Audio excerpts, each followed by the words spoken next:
جو روزانہ نصیحت کرتا ہے وہ آپ کے بارے میں کیا کہتا ہے آپ جانتے ہیں؟ تو بادشاہ نے کہا نہیں، بتاؤ کیا ہوا؟ تو وہ شخص کہنے لگا کہ وہ شخص تو آپ کے بارے میں لوگوں سے کہتا ہے، بادشاہ کو گندا دہن کی بیماری ہے، یعنی بادشاہ کے منہ سے بدبو آتی ہے، یہ لوگوں میں آپ کے متعلق کہتا پھرتا ہے وہ۔ تو بچوں، بادشاہ نے کہا کہ اچھا، اگر یہ سچی بات ہے تو آپ کوئی ثبوت دیجئے، اس پر کوئی دلیل دیجئے جس سے مجھے یقین ہو جائے۔ تو اب اس شخص نے کیا کیا، کون سی چال چلی بچوں، سنیے۔ اب اس شخص نے کہا کہ جب کل آپ کے دربار میں وہ شخص آئے گا، نصیحت کرنے کے بعد اس کو اپنے پاس بلانا۔ جب آپ اسے اپنے پاس بلائیں گے تو وہ اپنے منہ پر ہاتھ رکھ لے گا۔ کیا کرے گا؟ اپنے منہ پر ہاتھ رکھ لے گا۔ ہاں، اپنے منہ پر ہاتھ رکھ لے گا۔ اب بادشاہ نے کہا اچھا ٹھیک ہے، کل دیکھ لیں گے۔ تو پیارے بچوں، وہ جو حسد کرنے والا شخص تھا جسے جلن ہوتی تھی، تو وہ اب محل سے نکل کر اس نیک شخص کے پاس گیا۔ کہاں گیا؟ اس نیک شخص کے پاس۔ ہاں، نیک شخص کے پاس گیا اور کہنے لگا کہ کیسے ہیں آپ؟ وہاں جا کے حال چال پوچھا، اس کے بعد اس نے گفتگو کی اچھی، پھر اس کے بعد کہنے لگا کہ ایسا کیجئے، کل ہمارے یہاں پر آپ کی دعوت ہے، آپ اس میں ضرور آئیے گا۔ تو اس نے کہہ دیا ٹھیک ہے، دعوت کا انکار کرتے نہیں ہے نا، تو پھر انہوں نے کہا ٹھیک ہے، کل میں آ جاؤں گا۔ اب کل دربار میں جانے سے پہلے وہ مقرب شخص اس درباری کے گھر پر کھانا کھانے کے لیے گیا، دعوت پہ گیا۔ بچوں، جب کھانا کھانے کے لیے بیٹھا تو وہ جو حسد کرنے والا شخص تھا، اس نے اس کھانے کے اندر، اس شوربے کے اندر کچا لہسن ڈال دیا تھا۔ اس نے کھانا کھا لیا۔ اب کھانا کھانے کے بعد وہ دربار میں آیا بادشاہ کے، کھڑے ہو کر اس نے پھر وہی نصیحت بھرے الفاظ دہرائے کہ احسان کرنے والوں کے احسان کا بدلہ دو، برے شخص کے ساتھ برائی سے پیش نہ آؤ، کیونکہ برے انسان کو خود اس کی برائی ہی کافی ہے۔ اب یہ جملے اس نے دہرائے۔ نصیحت کرنے کے بعد بادشاہ نے اس کو اپنے قریب بلایا۔ کہاں بلایا؟ اپنے قریب بلایا۔ ہاں، بادشاہ نے اس کو اپنے قریب بلایا تو دیکھا کہ اس نے اپنے منہ پر ہاتھ رکھ لیا۔ کہاں پر ہاتھ رکھ لیا؟ اپنے منہ پر ہاں، اپنے منہ پر اس نے ہاتھ رکھ لیا۔ اب جب منہ پہ ہاتھ رکھا تو پیارے بچوں، بادشاہ کو پتہ لگ گیا، بادشاہ کو یقین ہو گیا۔ کل درباری شخص نے کیا بتایا تھا کہ وہ لوگوں سے کہتا ہے کہ بادشاہ کے منہ سے بدبو آتی ہے، اور اس کی علامت یہ ہے، اس کی نشانی یہ ہے کہ کل جب آپ کے پاس آئے گا تو اپنے منہ پر ہاتھ رکھ لے گا۔ اب جب اس نے بادشاہ کے سامنے اپنے منہ پر ہاتھ رکھا تو بادشاہ کو یقین ہو گیا کہ صحیح بات ہے، یہ مجھ کو ایسی باتیں کہتا ہے۔ اب بادشاہ نے فوراً کاغذ منگوایا اور قلم دوات منگوایا۔ کیا منگوایا؟ کاغذ منگوایا اور قلم دوات۔ ہاں، کاغذ اور قلم دوات منگوایا۔ اس نے اپنے ہاتھوں سے خط لکھا۔ کیا لکھا؟ اپنے ہاتھوں سے خط لکھا۔ اس نے اپنے ہاتھوں سے خط لکھا، اور خط لکھنے کے بعد اس نیک شخص کو، اس مقرب شخص کو وہ خط دے دیا۔ وہ خط لے کر بادشاہ کے محل سے نکلا تو اب وہ جو درباری شخص تھا نا، حسد کرنے والا شخص، وہ راستے میں ملا اور کہہ رہا ہے کیا بھائی، بادشاہ نے تمہیں کیا دیا ہے اور یہ کہاں لے کر جا رہے ہو؟ تو اس نے بتایا کہ بادشاہ نے اپنے ہاتھوں سے خط لکھا ہے اور یہ مجھے دیا ہے کہ فلاں عامل کے پاس اس کو پہنچا دو۔ تو اب پیارے بچوں، وہ جو حسد کرنے والا تھا اس نے وہ خط لے لیا کہ ایسا کیجئے، آپ یہ خط مجھے دے دیجئے، میں پہنچا دیتا ہوں، آپ پریشان ہوں گے، آپ یہیں پر رہیں آرام سے، میں پہنچا دیتا ہوں۔ تو اس نے کہا ٹھیک ہے۔ وہ بھی اچھے اخلاق والا تھا، بہت اچھا شخص تھا، اس نے لڑے جھگڑے بغیر اس نے وہ خط اس کو دے دیا۔ اب پیارے بچوں، یہاں ایک بات سمجھنے والی ہے کہ آخر وہ خط اس نے کیوں مانگا، اس خط میں کیا تھا، ہے نا؟ یہ تو سوچنے والی بات ہے نا؟ جی ہاں، تو اب پیارے بچوں میں بتاتا ہوں وہ خط کیوں اس نے لیا۔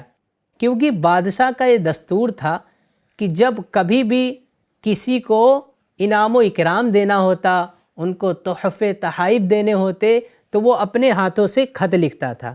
جب کسی کو تحفہ دینا ہوتا تو اپنے ہاتھوں سے، اپنے ہاتھوں سے خط لکھتا تھا، اور پھر وہ اس شخص کو دے دیتا تھا، وہ وہاں جا کر اسے دیتا تھا تو اسے انعام و اکرام ملتا تھا۔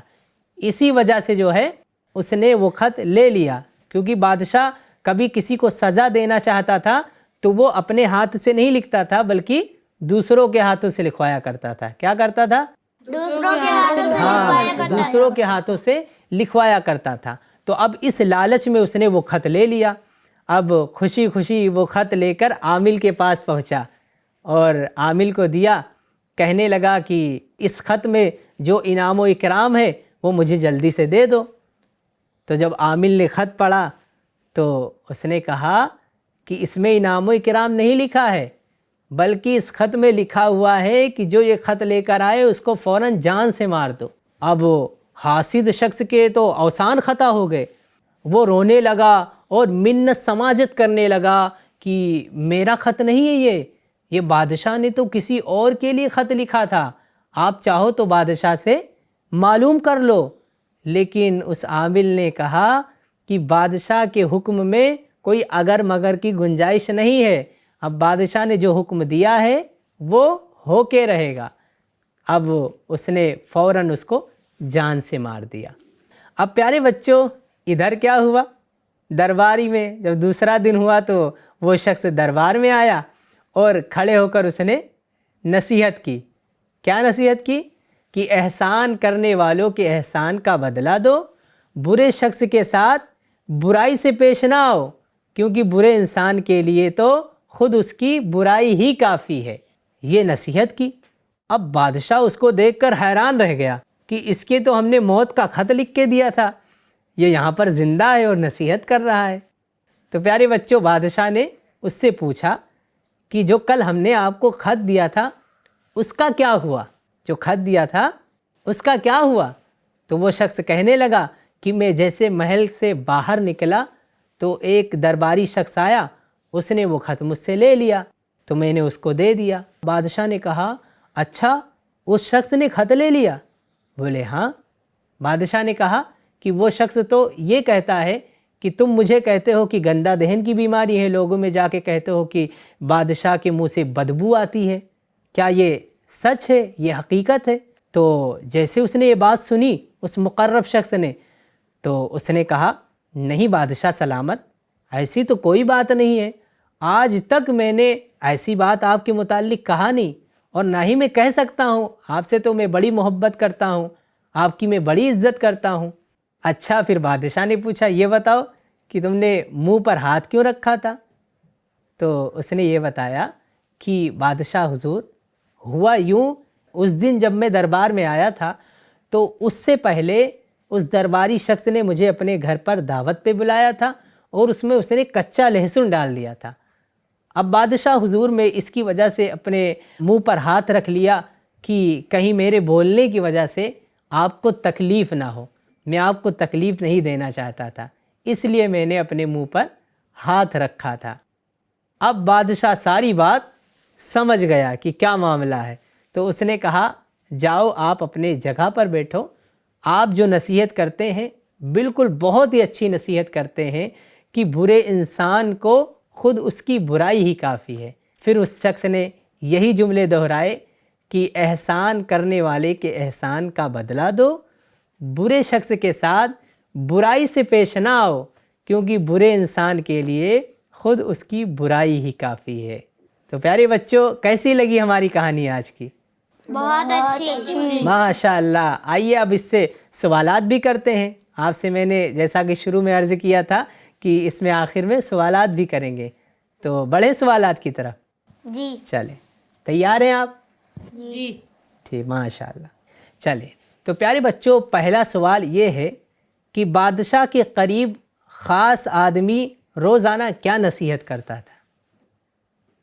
جی احمد رضا بھائی، کیا جواب ہے اس کا، آپ بتائیں۔ وہ شخص یہ کہتا تھا کہ احسان کرنے والوں کے احسان کا بدلہ دو اور برے شخص کے ساتھ برائی نہ کرو، کیونکہ اس کی برائی ہی اس کے لیے کافی ہے۔ صحیح پیارے بچوں، جو برا انسان ہوتا ہے نا تو اس کے لیے اس کی برائی ہی کافی ہوتی ہے۔ جیسے آپ نے ابھی کہانی میں سنا تھا کہ وہ برائی کرتا تھا لوگوں کے ساتھ، آخر میں اس کے ساتھ ہی برا ہو گیا۔ ٹھیک ہے بچوں، دوسرا سوال کرتا ہوں میں۔ حسد کرنے والے درباری نے بادشاہ سے کیا جھوٹ بولا تھا؟ ماشاء اللہ آپ کو جواب یاد ہے. جی آپ بتائیں. اس نے لاتا ہے کہ بادشاہ کے منہ سے بدبو نکل آتی ہے. ہاں پیارے بچوں، وہ کیا کہتا تھا؟ درباری شخص جو حسد کرتا تھا وہ کیا کہتا تھا؟ ایک شخص یہ کہتا ہے کہ بادشاہ کے منہ سے بدبو آتی ہے، یہ وہ جھوٹ بولا کرتا تھا. جی آئیے ایک اور سوال کرتے ہیں آپ سے. تیار ہیں آپ؟ جی. ماشاء اللہ. چلیے، خاص آدمی نے بادشاہ کو لہسن کی بو کے بارے میں کیا بتایا؟ جی آپ بتائیں. نیک آدمی نے لہسن کی بو کے بارے میں بادشاہ سے کہا کہ حسد کرنے والے آدمی نے اس کے کھانے میں خوب سارا کچا لہسن ملا دیا تھا. جی ہاں بچوں، وہ خاص آدمی نے جب منہ پر ہاتھ رکھنے کی وجہ بتائی تو اس میں یہ بتایا تھا کہ اس نے حسد کرنے والے نے بہت سارا کچا لہسن ڈال دیا تھا، اس لیے میں نے منہ پہ ہاتھ رکھا. جی ماشاءاللہ بہت اچھا آپ نے جواب دیا. ایک سوال اور باقی ہے، پوچھ لیں؟ جی ماشاءاللہ. چلیے، حاسد نے اس مقرب شخص سے کیا سوچ کر خط لیا؟ جی آپ بتائیں. اس میں بہت سارا انعام و اکرام ہوگا. جی ہاں پیارے بچوں، اس نے یہ سوچ کر لیا تھا وہ خط اس سے کہ اس میں بہت سارے انعام و اکرام ہوں گے. ماشاءاللہ پیارے بچوں، آپ نے بہت اچھے انداز میں جوابات دیے اور ماشاءاللہ بہت اچھے انداز میں آپ نے کہانی سنا. اللہ کریم آپ کو شاد و آباد رکھے، سلامت رکھے. آئیے پیارے بچوں بڑھتے ہیں اس سے حاصل ہونے والے اسباق کی طرف. جی تو پیارے بچوں، اس سے پہلی بات ہمیں یہ سیکھنے کو ملی کہ حسد ایک بری عادت ہے. کیسی عادت ہے؟ بری عادت ہے. حسد ایک بری عادت ہے جو نہ صرف دوسرے کو نقصان پہنچانے کی کوشش کرتی ہے بلکہ آخرکار یہ ہوتا ہے کہ حسد کرنے والے کو ہی نقصان پہنچ جاتا ہے. جیسا کہ آپ نے اوپر دیکھا تھا نا کہ وہ حسد کر رہا تھا، آخر میں وہی مر گیا. آخر میں اس کو سزا یہ ملی کہ اس کا کام تمام ہو گیا، اس کی موت ہو گئی. اب اس کے بارے میں پیارے بچوں حضور نبی اکرم صلی اللہ علیہ وآلہ وسلم نے ارشاد فرمایا، آپس میں حسد نہ کرو. کیا؟ آپس میں حسد نہ کرو، آپس میں بغض و عداوت نہ رکھو، پیٹھ پیچھے ایک دوسرے کی برائی بیان نہ کرو، اور اے اللہ کے بندو آپس میں بھائی بھائی بن کر رہو. کیا کہا نبی پاک نے؟ اے اللہ کے بندو آپس میں بھائی بھائی بن کے رہو. تو پیارے بچوں پہلی بات ہمیں یہ سیکھنے کو ملی کہ ہمیں حسد نہیں کرنا چاہیے. حسد بہت بری عادت ہے. دوسری بات یہ سیکھنے کو ملی پیارے بچوں کہ سچ بولنے والا ہمیشہ کامیاب ہوتا ہے. کیا ہوتا ہے؟ سچ بولنے والا ہمیشہ کامیاب ہوتا ہے. جی ہاں، چاہے حالات کیسے بھی ہوں وہ کامیاب ہو ہی جاتا ہے سچ بولنے والا. اور جھوٹ اور دھوکہ دہی کا انجام ہمیشہ برا ہی ہوتا ہے. کیا ہوتا ہے؟ برا ہوتا ہے. ہاں، تو جو سچ بولتا ہے اور صبر کرتا ہے وہ ہر آزمائش میں کامیاب ہو جاتا ہے. حضرت محمد مصطفیٰ صلی اللہ علیہ وآلہ وسلم نے فرمایا، تم پر سچ بولنا لازم ہے کیونکہ یہ نیکی کے ساتھ ہے اور یہ دونوں جنت میں لے جاتے ہیں. سبحان اللہ. تو پیارے بچوں آپ بھی نیت کیجئے کہ انشاءاللہ الکریم ان باتوں پر عمل کریں گے انشاءاللہ الکریم. اگلی بار پھر ملیں گے ایک نئی کہانی اور ایک نئے سبق کے ساتھ. جب تک اپنا خیال رکھیے، دعاؤں میں یاد رکھیے. FGN چینل دیکھتے اور دکھاتے رہیے. صلو علی الحبیب صلی اللہ علی محمد صلی اللہ علیہ وآلہ وسلم. کہانی سنو، کہانی سنو، کہانی سنو، کہانی سنو، کہانی جلدی جلدی جلدی سنو، کہانی سنو، کہانی.